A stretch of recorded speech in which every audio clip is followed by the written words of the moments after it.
Morning guys, I'm just wrapping a few more liners this morning, so I just thought I'd quickly show you how I do these. So basically you've got your coiled piece of veneer, just unravel it a little bit like that. Obviously you don't need this much to do a liner, so you're going to have to sort of chop it down a bit. So what I tend to do first is feather down one end with a piece of sandpaper. This is 100 grit sandpaper. So just feather that down.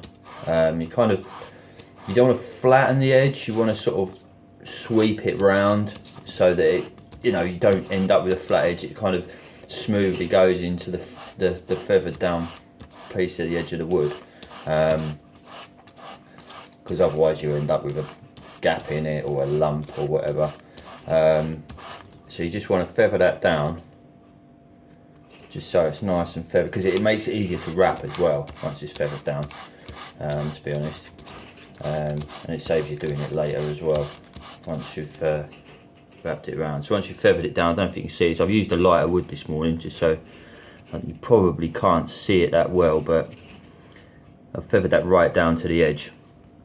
So what I'll do next, I'm just doing this for quickness this morning on this part, but I normally use like a socket or something like that so I can get the size of the ring. I put a piece of masking tape around it, but I wrap it the other way round, so this the sticky side out. It just makes it a little bit easier to hold the wood whilst you're kind of wrapping it. So basically I'll just start wrapping that round. Got a split in it now. But I'd start wrapping that round, and what I normally do with the wrap rounds, I normally make it so that it's a double, so you've got two complete wrap rounds. And when it comes to the point where you've got the wrap underneath and the wrap on the top, I like to sort of, you want to just cut it, let's get a pencil, literally probably about just less than 1/4 of an inch over that is where you're going to want to be cutting that, just so that the two feathered pieces will meet, over the top of each other, like that sort of thing.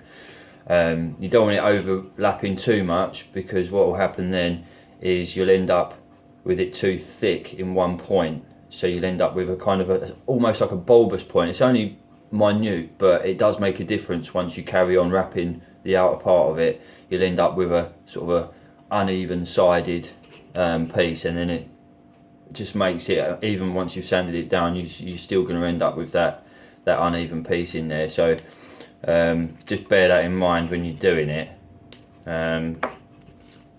But then, so what we'll do next, I'll just chop that down. I just use a Stanley blade, that's just easy, to be honest. Let me just chop that down, just chop that off. You want to do it nice, don't go too hard at it, because otherwise you end up splitting the wood, to be honest. So